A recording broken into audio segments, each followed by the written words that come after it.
해마다 이맘때가 되면 저는 기분 좋은 생각을 가지게 되는 것이 새 수첩 혹은 새 다이어리를 쓰게 되면서였던 것 같습니다.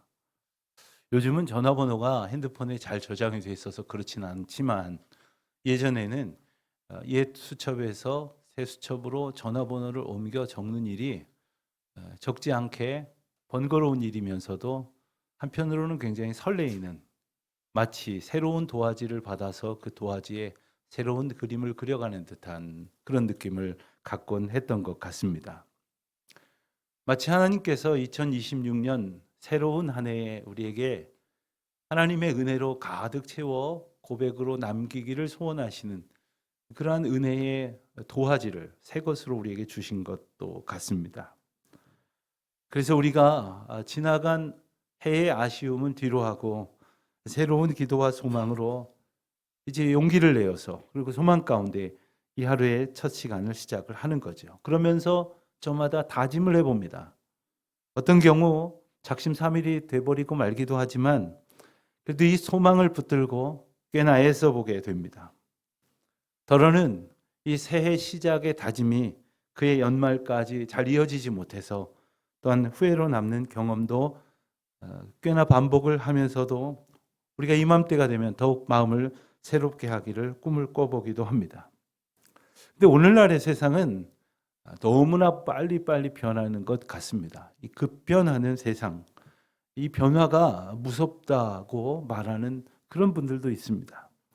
특별히 인공지능이 일상과 산업 구조를 바꾸어 간다고들 말하고 기후 변화는 인류의 생존을 위협하는 단계에 이르렀습니다. 그런가 하면 이 경제적 불확실성은 삶을 끊임없이 흔드는 것 같습니다. 어떤 학생은 말하기를 이게 정말로 유망하다 그래서 공부 열심히 해서 이 과를 지원해서 대학에 들어갔는데 졸업할 무렵이 되니까 이 학문은 이미 사양길로 접어들고 다른 학문이 부상하게 되어 너무나 당혹스럽습니다 하는 이야기도 들어본 적이 있습니다. 이렇게 많은 것들이 새로워져 가는 이 시대에, 그리고 무한히 많은 것들이 발전하면서 변화되어져 가는 시대에 우리는 어떤 것을 버리고 또 어떤 것은 붙들고 살아가야 할 것인가? 아예 조금 바꿔서는 안 될 거라는 이야기들도 합니다. 그래서 아예 근본부터 바꿔야 된다는 말도 수없이 듣습니다. 여러분들은 그렇게 하고 계십니까? 마치 그렇지 않다면 한 20년 전, 30년 전에 나왔던 지도책을 가지고 오늘 새 길을 찾아가는 것 같은 그 무모함이나 어리석음을 범하고 있는지도 모르겠습니다. 오늘 우리가 읽은 이 본문 말씀은 새로움이라고 하는 주제를 이야기할 때 종종 소개되는 본문입니다. 그리고 아주 우리가 잘 아는 이 짧은 두 개의 비유가 짝을 이루어서 등장을 합니다. 새 옷과 헌 옷, 그리고 새 포도주와 헌 부대. 이런 대조적인 두 가지 짝을 보면서 이것은 단순히 다른 것 또는 이질적인 것이 함께 놓여 있는 이 어색함을 지적하는 것이 아닙니다. 새로워진다는 것이 정말 무엇인가에 관한 질문이라고 할 수 있습니다. 우리가 새해라고 하는 이 시간은 시간적인 새 환경 속에서 우리는 정말 합당한 변화를 준비하고 있는가, 그리고 그런 변화를 추구하고 있는가, 그리고 하나님께서 우리를 변화하도록 인도하시는 데에 순종할 그러한 용기를 가졌는가의 문제다라고 말할 수 있을 것입니다. 그런데 오늘 우리가 읽은 것처럼 이 새 옷과 헌 옷, 그리고 새 포도주와 헌 부대의 이야기는 아주 뜻밖의 이야기로부터 시작을 합니다. 우리가 18절의 말씀을 보니까 요한의 제자들과 그리고 바리새인의 제자들이 자기들은 금식을 하는데 예수님의 제자들더러 말하기를 왜 당신의 제자들은 금식하지 않느냐 이렇게 질문을 하죠. 이 질문은 어떤 단순히 그 종교적인 관습의 차이에 따른 항의 정도가 아닙니다. 금식이 어떤 것이었을까? 당시 유대 사회에 있어서 금식이라고 하는 것은 이 경건한 신앙생활 혹은 종교적인 관습에 있어서 매우 중요한 그런 덕목이었습니다. 구약의 율법을 보면 이 대속죄일이라고 하는 날, 그래서 1년에 하루 정말로 평소에 회개와 회개를 거듭하지만 정말 큰 회개의 날로 삼았던 그날 속죄의 금식을 합니다마는 바리새인들은 이 외에도 경건의 표현으로 더러 금식을 했습니다. 일주일에 2번씩 금식을 했다고 전해집니다. 그래서 우리가 잘 아는 누가복음 18장 12절의 말씀을 보면 한 바리새인이 사람들이 많이 지나다니는 회당 앞에서 자신의 경건을 아주 과시하는 듯한 장면이 나오는데, 그때 남들 들으라고 하는 말이 나는 일주일에 2번이나 금식을 한다. 또 11조 봉헌도 빠뜨리지 않고 한다. 이러면서 자신을 과시하는 그런 본문이 나오죠. 이렇듯 금식이라고 하는 것은 그때 당시에 사람들의 어떤 그 경건 생활의 정체성을 나타내는 아주 중요한 하나의 척도가 되었던 것입니다. 이 질문은 누가 했을까요? 아마도 바리새인들이나 혹은 요한의 제자들 혹은 그들의 입장을 지지하면서 예수님을 따르던 공동체를 뭔가 이렇게 콕 찌르고 싶은 그런 사람이 질문을 했을 것이라고 우리가 짐작하는 것은 어렵지 않을 것입니다. 그런데 특별한 것은 요한의 제자들이 이 논쟁에 끼어들어 있다는 것입니다. 요한의 제자들, 그러니까 세례 요한의 제자들은 예수님께서 요단강가에 자기들의 스승인 세례 요한에게 세례를 받으러 온 장면을 목격한 사람들이지 않습니까? 그리고 스승인 세례 요한이 이분이 어떤 분이라고 하는 것을 깨달았다고 고백을 했지요. 그러니까 그 제자들도 그 예수님이 어떤 분이신지를 알았음에도 불구하고 여전히 그들은 이전에 마치 옛 시대의 경건의 틀 안에서 금식을 붙들고 그것을 주장하면서 예수 그리스도를 따르는 공동체가 다르다고 하는 그 측면만 지금 부각해서 문제를 삼고 있는 거예요. 그러니까 그들의 질문을 바꿔 말하면 왜 당신들은 우리와 같은 종교적인 패턴, 즉 우리가 옳다고 여기는 이 경건의 흐름을 따르지 않는 거요? 라고 항의를 하고 있는 거죠. 그러니까 단순히 그들은 지금 경건의 행위가 예수 공동체의 제자들에게 있고 없고를 떠나서 자기들이 가지고 있던 기존 그 유대 종교 공동체의 질서에 들어오기를 마치 거부하는 것처럼 단정해버리고 그 예수 그리스도 공동체의 존재 자체에 대해서 불만을 표시하고 문제를 제기하고 있었던 것입니다. 자, 이 쉽지 않은 문제에 대해서 예수님이 뭐라고 대답을 하시는가? 19절 말씀을 보면 예수님께서 이렇게 대답을 하십니다. 혼인집 손님들이 신랑과 함께 있을 때 금식할 수 있느냐? 신랑과 함께 있을 동안에는 금식할 수 없느니라. 그러면서 이어 말씀하시기를 그러나 20절입니다. 신랑을 빼앗길 날이 이르리니 그날에는 금식할 것이니라. 자, 왜 당신들은 금식하지 않소? 이렇게 질문을 했는데 예수님께서는 이 대답을 어떻게 가져오시냐 하면 금식을 하지 않은 이유를 당위성으로 설명하는 방법 대신에 지금이 어느 때냐라고 하는 때에 관한 논쟁으로 그들의 질문을 끌어오십니다. 그러니까 여기서 말하는 때는 지난주에도 우리가 살펴보았던 것처럼 우리가 월요일, 화요일, 수요일 혹은 1일, 2일, 3일 이렇게 정해놓고 지켰던 이 크로노스적인 시간이 아니라 하나님의 때, 즉 하나님이 이렇게 정하신 그때, 이 카이로스적인 때를 말하는 것이죠. 그러니까 지금이 어떤 때입니까? 라고 말씀을 하시면서 지금이 바로 신랑과 함께 있을 때라고 하는 사실을 강조하고 있는 것입니다. 그러니까 혼인 잔치라는 말이죠. 그러니까 혼인 잔치는 어떤 날입니까? 당연히 기쁘고 감사한 축제 아닙니까? 반면에 금식의 날은 어떤 날이냐? 지금껏 그들이 지켜온 금식의 의미의 날은 슬픔의 날이요, 회개하는 날이요, 애통해하는 날입니다. 그러니까 이러한 날의 의미가 혼인 잔치의 분위기와는 어울릴 수가 없다는 말씀이시죠. 자연스럽지도 않다는 말씀입니다. 그러면서 한 가지 더 중요한 것은 예수님께서 그들에게 자기 자신을 뭐라고 비유하시느냐 하면 신랑이라고 비유를 하시잖아요. 신랑이라고. 구약의 세계관 속에서 보면 이 혼인의 대표적인 묘사가 되어지는 이 신랑은 종종 하나님으로 묘사가 되고 신부는 이스라엘 백성으로 묘사가 됩니다. 그러니까 예수님께서 신랑으로 오셨다는 이야기는 하나님께서 그들 가운데 오셨다라는 의미가 되는 것이고, 그리고 하나님으로만 설명되어지는 그 신랑의 개념에 비추어 봤을 때 이 이야기는 무엇을 말하느냐 하면 예수 그리스도께서 하나님의 아들이요 메시아로서 이 땅에 오셨다는 그 개념을 분명히 하고 계시는 말씀인 것입니다.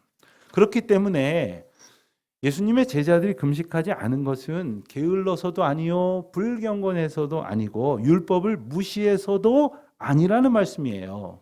신랑 되신 예수님이 지금 그 제자들과 함께 있기 때문에 지금 그들은 기뻐하며 감사의 잔치를 벌일 때지 금식하며 애통해야 할 때가 아니었기에 그들은 금식하지 않았다라고 답을 하시는 거죠. 예수님께서는 이 땅에 죄와 죽음의 문제를 깨뜨리시기 위해서 오신 분이요 병든 자를 고치시기 위해 오셨고 죄를 사하심으로 모든 생명을 죄로부터 구원하시기 위해 오신 분 아닙니까?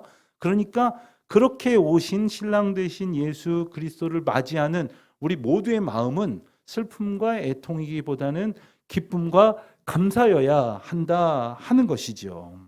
그렇기 때문에 지금은 예수님께서 그들 앞에 계신 바로 그때는 슬픔에 갇힐 때가 아니라 그리스도를 통해 하나님의 나라를 허락하신 그 하나님의 놀라운 은혜에 기뻐하며 잔치를 벌일 때다라는 말씀을 하시는 것이에요.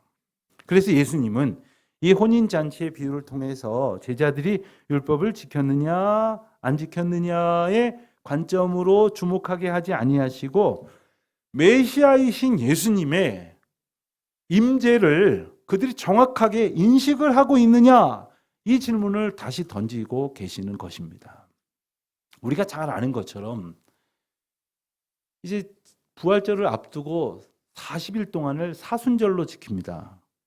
그런데 계산을 해보면 사순절이 시작되는 날이 재의 수요일이라 그래서 어느 주간에 수요일 날 시작이 되는데 올해 같은 경우에 4월 첫 주일이 부활주일이 됩니다. 그럼 거꾸로 40일을 세어 올라가면 안 맞아요. 그래서 질문을 합니다. 목사님, 40일을 거슬러 올라갔더니 이날이 재의 수요일이 아닌가 본데요. 왜 그런 거 하면 그 사순절 기간의 주일은 계산하지를 않습니다. 그러니까 주일을 뺀 40일만을 사순절로 지키는 거예요. 왜 그러냐 하면 우리가 주일이라는 날은 부활의 날을 기념하여 하나님 앞에 예배하는 날이요 감사하는 날이요 부활이신 예수 그리스도께서 살아 역사하셔서 오늘도 우리를 죽음에서 생명으로 건지심을 기념하는 날이기 때문이거든요.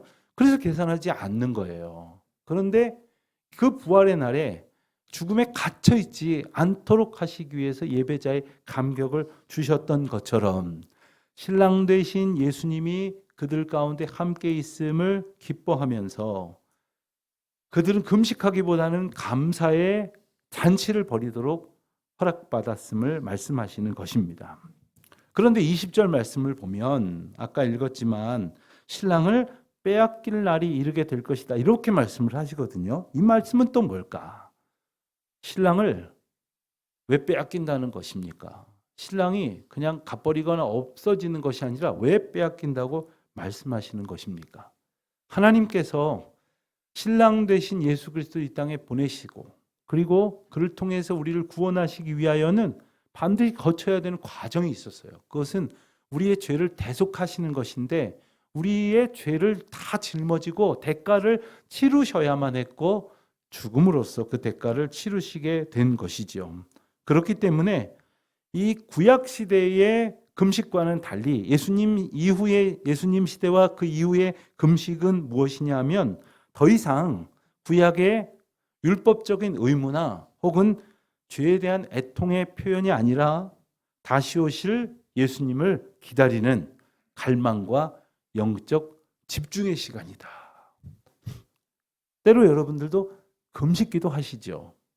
그 금식기도는 먹는 것마저도 잠시 접어두고 절박한 심정으로 마치 음식이 공급되지 않으므로 마치 이러다가 죽을 수도 있겠지만 오직 하나님의 은혜와 내게 허락하시는 하나님의 인도하심만을 갈망하는 그러한 열의로 하나님 앞에 기도하는 하나의 자세가 되지 않습니까?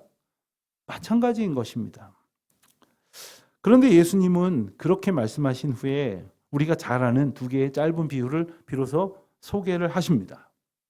아까 말씀드린 것처럼 헌옷과 새 옷의 이야기, 그리고 새 포도주와 헌 부대의 이야기, 이 두 가지 짧은 비유를 들려주시는데 이것을 통해서 새로워진 시대에 어떤 영적 삶의 자세로 우리가 살아가야 할지에 대해서 이제 말씀을 하시는 거예요. 첫 번째 비유는 21절에 나오는 새 천조각과 낡은 옷의 비유입니다. 아마 우리는 그저 옷 좀 사 입다가 좀 헤어지면 오히려 헤어지기도 전에 이렇게 조금 유행에 지나갔다고 생각이 들면 이렇게 쉽게 이렇게 치워버리고 혹은 내버려도 될 만큼 풍족한 시대에 살고 있었지만 옷감이 귀하고 옷이 귀하던 시대에는 그럴 수 없었지요.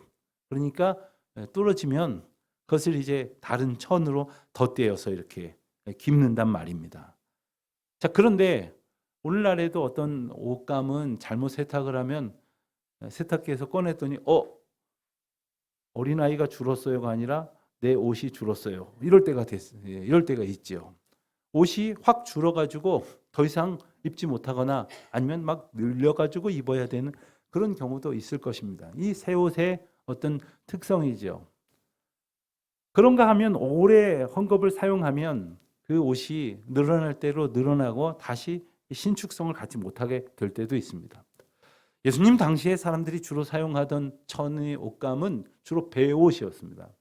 배옷도 마찬가지예요. 배옷도 어느 정도의 이 신축성을 가지고 있는데 이제 여러 번 세탁해서 줄어들 대로 줄어든 그 낡은 옷에다 대고 새 천 조각을 대고 깁는다면 그 후에 이 옷을 세탁할 때에 새 천 조각이 줄어들면서 거기에 묶여져 있었던 옛 천 조각을 당기는 바람에 오히려 더 뜯어지고 말 거라는 거예요. 그래서 이전보다 더 큰 구멍이 나고야 말 것이다.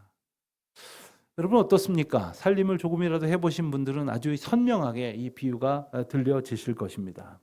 그리고 어디에서든지 새 것과 헌 것이 공존할 때는 이와 같은 어려움을 가질 수 있다는 분명한 메시지를 우리가 듣게 되지 않습니까? 이것은 무슨 말씀을 의미하는 것일까요? 왜 금식 얘기하시다가 왜 예수님이 오셨음을 강조하시다가 왜 이야기를 하시는 것일까? 금식을 중요한 율법적 주제로 삼고 그것을 감당하며 모든 것이 다 온전하고 거룩하게 이루어졌다고 생각하던 시대에서 예수 그리스도가 오셨다고 했을 때 어떠한 패러다임의 전환을 가지면서 살아가야 하는가를 일러주시는 말씀인 것입니다. 그러니까 예수 그리스도께서 오심으로 분명해진 그리고 완성된 하나님의 나라, 그 나라의 새로운 통치 원리는 이 낡은 천 같은 낡은 율법적 체제에 덧붙일 수 있는 것이 아니다라는 말씀을 분명히 하고 계시는 거예요. 왜냐하면 예수 그리스도의 복음의 능력은 바로 생명력이라고 할 수 있거든요. 이 역동성으로 인해서 낡은 율법주의는 오히려 터져버리고 말 거다고 이렇게 경고를 하시는 것입니다. 자, 두 번째 비유는 우리가 더욱 잘 아는 것이지요. 이 두 번째 비유에서 예수님의 메시지는 절정에 이른다고 할 수 있습니다. 22절에 보니까 새 포도주를 낡은 부대에 넣는 자가 없다. 이 정도는 너희도 다 잘 알고 있지 않니? 라고 말씀을 하시는 거예요. 왜요? 새 포도주를 낡은 부대에 넣어버리면 새 포도주가 거기서 이제 발효가 되면서 가스가 발생을 하는데 그 가스로 인해서 낡은 부대가 터져버린다는 거예요. 새 부대는 어떻습니까? 당시에 포도주는 주로 이 동물의 가죽에 이렇게 담아두었는데 어느 정도의 신축성을 가지고 있기 때문에 이 가스로 인해서 팽창하는 것을 견딜 수가 있었던 것이죠. 그러니 그렇게 두어야만 이 포도주도 부대도 버리지 않을 수 있는데 새 포도주를 낡은 부대에 넣어버리면 이것은 안에서 팽창하게 되지만 그 부대는 이 신축성을 가지지 못하므로 결국 부대도 터져버릴 것이고 그 안에 있던 포도주도 다 쏟아져서 쓸 수 없게 될 것이다 라는 이 비유의 말씀인 것입니다. 이 또한 마찬가지죠. 자, 금식의 시대를 살았었던 이 이스라엘 백성들에게 예수님께서 오셨어요. 그러니까 하나님께서 우리 가운데 직접 오셨다는 말이에요. 옛날 내가 가지고 있었던 관습으로 옳다라고 여겼던 사람이 예수 그리스도께서 오심으로 예수 그리스도께서 나의 삶의 진정한 주인이 되어 살아가실 때 발생하는 것이 무엇이냐면 새 포도주에게서 어떤 그 가스와 같은 그 어떤 팽창이 일어나듯이 예수 그리스도의 생명력이 우리 가운데 역동성을 일으킨단 말이에요. 그 역동성이 그 낡은 틀 안에 갇혀져 있으면 터져버리고 말 수밖에 없을 정도로 강력하다는 말씀을 전해주시는 것입니다. 우리가 예수 제대로 믿으면 이 안에 우리 안에 터져나올 듯한 이 사랑의 능력, 구원의 능력, 그리고 하나님을 사랑하고 이웃을 사랑하는 그 놀라운 힘이 상상조차 할 수 없던 힘이 나온다니까요. 그저 나밖에 모르는 사람이 이웃을 향하여 시간을 내어놓고 물질을 내어놓고 섬긴다니까요. 싫은 소리 한마디도 못 듣던 사람들이 욕을 먹어도 아, 주의 일을 감당하면서 받는 고난이 이런 건가 보구나. 그러면서 기꺼이 그 먼지를 뒤집어 쓰는 헌신의 자리로 들어서게 된다는 것이죠. 바로 이것이 예수 그리스도를 담은 하나님의 사람에게 나타나는 복음의 능력이라고 할 수가 있을 것입니다. 낡은 방식의 삶을 살아간다고 하면 아무리 놀라운 능력을 가진 예수 그리스도의 생명력이 우리 가운데 들어온다고 하여도 그 낡은 방식으로서는 그 삶을 우리가 수용할 수가 없는 거예요. 그 방식으로 따라갈 수가 없는 것입니다. 우리가 정말로 잊지 말아야 할 것은 뭐냐면 인간의 특별히 구약 시대를 살았던 사람들이 그렇게 많이 생각을 했는데 인간이 보이는 어떤 종교적인 행위로 우리가 거룩해지는 것이 아니라는 거예요. 우리가 가졌던 그 형식과 틀이 우리를 경건하게 만드는 게 아니라는 거예요. 오직 하나님의 은혜와 사랑이 생명력 있게 내 안에 담길 때에 내 안에서 온전하게 생명력으로 나타날 때 우리가 그 사랑 안에 거하게 되고 그리고 그것을 드러냄으로써 비로소 새로운 삶을 살아가는 것이죠. 여기서 우리가 반드시 기억하고 주의해야 될 것이 하나 있습니다. 새 옷, 헌 옷, 또 새 포도주, 헌 부대 이러니까 새 거가 역시 좋구나. 신제품이 최고야. 그러면서 뭔가 이 시간적인 흐름 속에서 낡은 것은 자꾸 별 볼 일 없고 소중하지 않은 것으로 생각하고 그리고 새 것만이 좋은 것이라고 생각하는 이 착각, 이것을 우리가 먼저 깨버려야 하는 것입니다. 오늘 본문에서 말씀하시는 새 것과 헌 것의 차이는 시간적으로 신제품을 말하는 것이 아니라 예수 그리스도 안에 있으면 새로운 피조물이라고 말씀하신 고린도후서 5장 17절 말씀과 연결되어져 있는 것입니다.